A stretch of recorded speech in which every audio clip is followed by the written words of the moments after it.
Bonjour à tous les amateurs d'un monde à part. Aujourd'hui il est tôt, très tôt, 5 h du matin. Je suis dans la station de Vars dans les Alpes du Sud avec Kevin.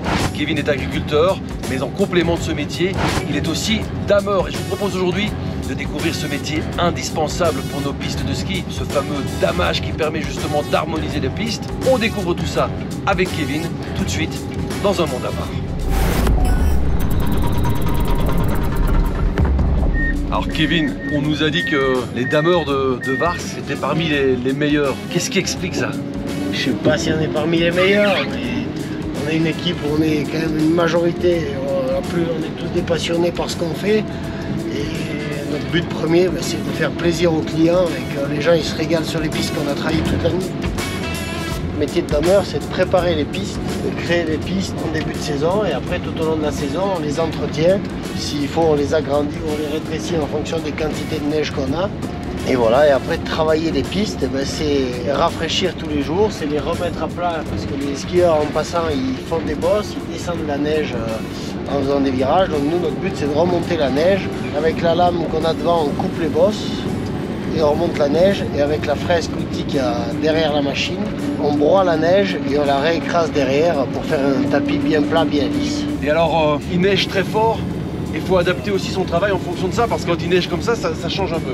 Ouais, ça change un peu. C'est les matinées qui sont les plus agréables en général, parce que la neige est souple, elle est très agréable à travailler quand elle vient de tomber comme ça. Et en plus, nous, ça nous rafraîchit les pistes. Les pistes, ça fait que les améliorer. Donc pour nous, c'est un pur bonheur. Et là, le but, c'est de tasser un maximum de la chute de neige qui est tombée pendant la nuit. Et alors, c'est un métier forcément où on compte pas ses heures. Et en l'occurrence, tu as commencé très tôt ce matin. Voilà, ouais, c'est un métier où on travaille en plusieurs postes. Il y a une équipe qui travaille de 5 h à minuit et l'équipe d'après, on travaille de 2 h du matin jusqu'à l'ouverture des pistes. Et alors, Kevin, il n'est pas juste dameur, il a un deuxième métier, un métier dont on parle beaucoup en ce moment. Là, tu es agriculteur. Hein. C'est ça, on est éleveur de vaches allaitantes, de vaches à viande et éleveur de chevaux aussi. On fait des chevaux de loisirs à côté en plus des vaches. Comment est-ce que tu parviens à concilier ces deux métiers? On sait que ces deux métiers sont tellement exigeants en termes d'horaire, en termes de temps à consacrer. Comment est-ce qu'on parvient à faire les deux? C'est une organisation un peu spéciale, mais on essaie de s'adapter au mieux. On dame les pistes la nuit, puis la journée on s'occupe de nos bêtes, quoi. Travailler à 2 h du matin, commencer les pistes, et ensuite enchaîner sur l'élevage du bétail, les vaches, etc. Tu dors quand? Pas souvent. Ou en début de nuit avant de partir. Et sinon, on essaye de faire une sieste en fin de matinée ou en début d'après-midi quand on rentre du damage. C'est un rythme de vie qu'on ne peut pas tenir très longtemps. Ouais, ça se fait, mais c'est bien que ça s'arrête 6 mois de l'année. Et ça veut dire que ton métier d'agriculteur aujourd'hui, il n'est pas suffisant financièrement pour combler juste tout ce qui est nécessaire dans ton quotidien? Ouais, au jour d'aujourd'hui, le métier d'agriculteur, c'est un métier qui est assez compliqué. Se tirer un revenu, c'est très compliqué. Donc c'est pour ça que nous, en plus en montagne, on a des petites exploitations. Donc c'est d'autant plus compliqué à se tirer un salaire toute l'année dessus. C'est pour ça qu'on a la double activité l'hiver. Et en plus, ça permet d'avoir un lien social de plus. Ça permet aussi de se changer les idées, de voir d'autres personnes, de ne pas être dans une routine toute l'année.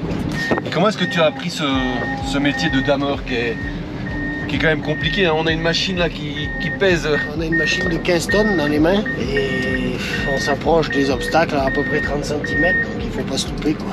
Alors on le voit, hein, ton engin ici, c'est quasiment un appareil futuriste. Ouais. Ils ont évolué, j'imagine, à travers le temps. Ouais, c'est comme le milieu agricole, c'est des engins qui ont beaucoup évolué depuis une vingtaine d'années, qui sont à la pointe de la technologie. Et on a vraiment des belles machines dans les mains. Et ça fait 15 tonnes, mais quand tu le conduis, tu n'as pas l'impression d'avoir une machine de 15 tonnes dans les mains.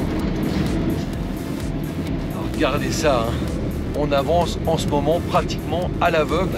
Alors pour moi qui suis forcément novice dans le damage, je me demande bien comment est-ce qu'on fait pour savoir se diriger, par où aller, sachant qu'on ne voit quasiment rien. Il faut avoir quand même un certain sens de l'orientation, ça c'est inévitable. Après, c'est la connaissance du milieu, la connaissance des pistes. Après, c'est comme tout, ça s'apprend. À force de pratiquer, on apprend les pistes, on apprend le relief. Et c'est comme ça qu'on arrive à se repérer. Alors, quand il neige comme cette nuit, c'est un peu plus compliqué. On a un phare de recherche qui nous aide pas mal et puis on a le balisage des pistes aussi qui nous aide à nous repérer. Et qu'est-ce qui te plaît le plus dans ce métier de dameur? Qu'est-ce qui te plaît là-dedans? Le plus plaisant là-dedans déjà, c'est de conduire de beaux engins. En plus ici on a la chance d'avoir un parc de machines qui est exceptionnel, qui est très propre. Et donc c'est la conduite d'engins et puis le travail de la neige. Le travail de la neige c'est quelque chose qui est passionnant. C'est une matière, si on peut dire ça comme ça, mais c'est une matière vivante la neige. En fonction des températures, en fonction de l'hydrométrie, en fonction de plein de paramètres, elle évolue chaque jour la neige. Et c'est ça qui est aussi plaisant, c'est qu'il n'y a vraiment pas une journée pareille. Il faut s'adapter au quotidien. Est-ce que tu préfères ton métier de dameur ou d'agriculteur?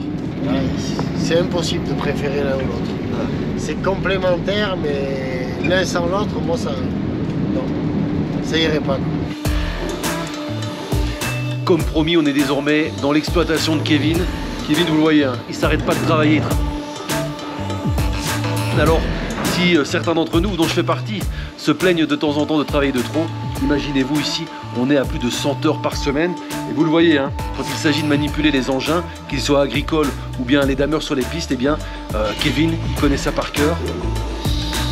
On a toujours des manettes dans les mains, tu vois. On est toujours dans des machines, on a toujours la passion de la mécanique et de l'hydraulique et des poignées. Voilà. Et alors, c'est quoi cette machine-là? Ça, c'est une grue à foin sur rail avec un bras télescopique, ce qui nous permet d'empiler le foin dans la grange pour l'hiver et après de le redistribuer aux animaux l'hiver en bas dans le bâtiment. Maintenant qu'il a descendu les ballots de foin, il s'agit évidemment de répartir le foin sur l'ensemble de l'exploitation pour nourrir le bétail. C'est des journées qui sont assez bien remplies et on sait quand elles commencent, mais on ne sait jamais trop quand elles vont finir. Et puis on dépend des animaux aussi. Nos patrons, c'est les animaux.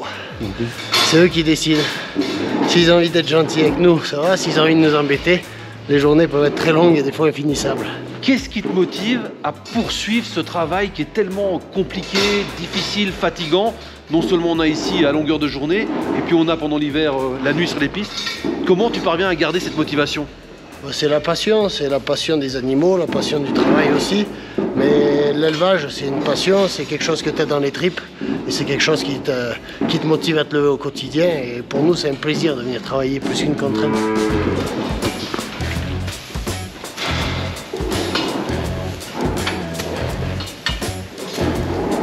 En ce moment, Kevin, le monde agricole, il essaie de se faire entendre. Qu'est-ce que toi, tu as envie de dire aux consommateurs français, belges, enfin, les consommateurs européens, par rapport à ce monde agricole et aux difficultés que vous rencontrez dans votre travail? Eh bien, au jour d'aujourd'hui, il faut que les consommateurs aient une vision de consommer le plus local possible, consommer des produits qui sont produits dans leur pays et au plus près de chez eux pour réduire les coûts de transport, réduire les intermédiaires. Tu penses que parfois le consommateur il n'a pas conscience réellement de ce qu'il mange quand ça vient de l'étranger, quand ça vient de loin? Le problème, moi, ce que je trouve qui est dommage à l'importation, c'est qu'en France, on a une très belle agriculture, une agriculture familiale, dans le respect de l'animal, dans le respect de l'environnement. Et pourquoi aller chercher d'autres produits ailleurs, qu'on ne sait pas comment ils sont produits, qui peuvent être produits avec des OGM, avec des hormones. Donc maintenant, il faut que ce soit aux consommateurs aussi de dire on consomme local et on fait pour que le local soit un prix correct. Et on n'achète pas qu'un prix, on achète surtout une qualité. Est-ce que beaucoup d'agriculteurs comme toi doivent avoir un deuxième métier pour s'en sortir financièrement? Au jour d'aujourd'hui, il y a quelques exploitations qui arrivent à s'en sortir, mais les mecs, c'est quand même assez compliqué. Mais en milieu de montagne comme chez nous, on est pratiquement obligé d'avoir un deuxième métier à côté pour s'en sortir et pour pouvoir vivre décemment de notre métier. Voilà. Bah, merci beaucoup Kevin, merci pour l'accueil, vraiment plaisir. Et voilà, c'est ici que se termine cette rencontre avec Kevin, dameur la nuit et puis agriculteur le jour. J'espère que ça vous a plu. N'oubliez pas de consommer local, des bons produits qui viennent d'ici, de chez nous, de notre patrimoine. J'espère que ça vous a plu. Je vous dis à très vite pour plus d'aventures étonnantes dans ce monde à part.